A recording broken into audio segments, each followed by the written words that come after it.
Cast പരമായിട്ട് religion പരമായിട്ട് ഉണ്ടാവുന്ന ഒരു ഇഷ്യൂ എന്ന് അതിനകത്ത് പറയുന്നത്. നമ്മുടെ നാട്ടിൽ അന്യം നിന്ന് പോകുന്നതാണല്ലോ ഫാമിലി ബന്ധങ്ങളൊക്കെ, അതിൻ്റെ ഒരു ഉദ്ദേശം. അതിൽ തന്നെ ജീവിക്കുന്ന ഒരു ഫീൽ ഓൾറെഡി കിട്ടുന്നുണ്ട്. ജോയിച്ചേട്ടൻ്റെ ഒരു വെറൈറ്റി ഒരു അഭിനയമാണ് എന്ന് പറയുന്നത്. നമുക്ക് ഇതുപോലത്തെ ഒരു ജോയിച്ചേട്ടനെ നമുക്ക് ഇനിയും കാണാൻ പറ്റിയൊന്ന് ഭാഗ്യമായിരിക്കും. ഒരു ഡ്രാമ ഫാമിലി മൂവിയാണ്. സെൻറ്റിമെൻറ്റ്സ് ഉണ്ട്. കുടുംബ ബന്ധങ്ങളുടെ ചേട്ടനന്മാരുടെ ബന്ധങ്ങളൊക്കെ പറയുന്ന ഒരു സബ്ജക്റ്റാണ്. ഫാമിലിക്ക് പറ്റുന്നത് കൂടാണ്. അല്ല, എല്ലാവരുടെ അഭിനയം വയസ്സാണെങ്കിലും സുരാജ് ചേട്ടനാണെങ്കിലും ജോയി ചേട്ടനാണെങ്കിലും അലൻ സീറേട്ടനാണെങ്കിലും എല്ലാവരും നന്നായിട്ട് ചെയ്തിട്ടുണ്ട്. അതിന് ഇമോഷൻസ് ഒക്കെ ഭയങ്കര, അതായത് ഈ കാലത്ത് ഈ പഴയ ഇപ്പോൾ നമ്മളിത് എവിടെയോ കണ്ടിട്ടുണ്ട്, ലെജൻസ് മേക്ക് ചെയ്ത കുറേ സിനിമകളിൽ ഈ രീതിയിലുള്ള സ്റ്റോറി ടെല്ലിങ് കണ്ടിട്ടുണ്ട്. ഈ കാലഘട്ടത്തിൽ കാണാത്തതുമാണ്. ആ ഒരു പഴയ നൊസ്റ്റാൾജിയ ഫീൽ ചെയ്യുന്നുണ്ട്. കുടുംബ പ്രഷർ ഒരുപാട് കയറുന്നു. ഉറപ്പായിട്ടും കയറേണ്ടതാണ്, നല്ല പടം. അതായത് ഇന്നത്തെ പ്രസൻറ്റിലുള്ള ഇമോഷൻസും അത് ഫാമിലി തമ്മിലുള്ള കണക്ഷൻസും എല്ലാം വൃത്തിയായിട്ട് പറഞ്ഞു. ചേട്ടാ, നാരായണൻ്റെ 3 മക്കൾ എങ്ങനെയുണ്ട്? നല്ല സിനിമ, തിയേറ്റർ വാഷൻ മൂവി തന്നെയാണ്. ഒരു പക്ക ഫീൽ ഗുഡ് മൂവിയാണത്. ഒരു കണ്ടിറങ്ങിയ ഒരു ഫീലോടെയാണ് വന്നേക്കുന്നത്. 3 പേര് മത്സരിച്ച് അഭിനയിച്ചിട്ടുണ്ട്.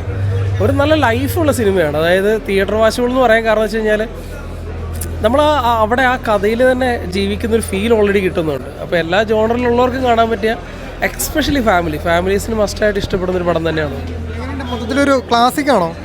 ഒരു ക്ലാസ് മൂവിയാണ്, പക്ക ക്ലാസ് മൂവിയാണ്. ഒരു കാര്യങ്ങളൊന്നുമില്ല. അങ്ങനെയല്ല, ഒരു MD നമ്മുടെ ഭരതമാഷിനൊക്കെ പണ്ടത്തെ ഫിലിംസ് ഉണ്ടല്ലോ, അതിൻ്റെ ഒരു വൈബ് തരുന്നൊരു പടമാണ്. ഈ ഒരു ടൈപ്പ് ഫിലിം കണ്ടിട്ട് കുറേ നാളായി. ഫസ്റ്റ് തൊട്ട് എൻഡിങ് വരെ നമ്മളത് പിടിച്ചിരുത്തുന്നുണ്ട്. ഒരു രീതിയിലുള്ള ലാഗുള്ള ഫിലിമാണെങ്കിലും അതിൽ MDയുടെ ഒക്കെ ഫിലിം എന്ന് പറഞ്ഞൊരു സ്റ്റൈലുണ്ടല്ലോ, വേ ഓഫ് സ്റ്റൈൽ ഈ പടത്തിന് ഓൾറെഡി വന്നിട്ടുണ്ട്. സോ ടോട്ടലി പറയുകയാണെങ്കിൽ ഫീൽ ഗുഡാണ്, ഫാമിലി ഡ്രാമയാണ്, ഇമോഷണൽ ആയിട്ടുള്ളത് സബ്ജക്റ്റാണ്. മെയിനായിട്ട് അവരുടെ 3 പേരുടെ കോംബോ ആണ്. 3 ബ്രദേഴ്സായിട്ട് ജോജുവും സുരാജേട്ടനും അത് രസമായിട്ടുണ്ട്. എനിക്ക് ഭയങ്കരമായിട്ട് ഇഷ്ടമായി.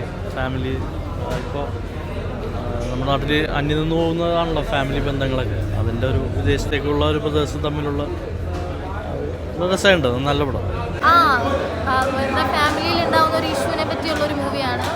മാക്സിമം നമ്മളെ പിടിച്ചിരുത്തും. നല്ലതാണ്. ഇങ്ങനത്തെ ബന്ധങ്ങളൊന്നും ഇല്ലെന്നാണോ പടം പറയുന്നത്? ഈ നമ്മുടെ കാസ്റ്റ് പരമായിട്ട് റിലീജിയൻ പരമായിട്ട് ഉണ്ടാവുന്ന ഒരു ഇഷ്യൂ എന്ന് അതിനകത്ത് പറയുന്നത്. ജോജിന്റെ ഒക്കെ പ്രകടനം എല്ലാവരുടെയും Joju was par excellence and Tom was good. മൊത്തത്തിൽ നന്നായിട്ടുണ്ട്. ഒരു ഇറ്റ്സ് എ ക്ലാസിക്.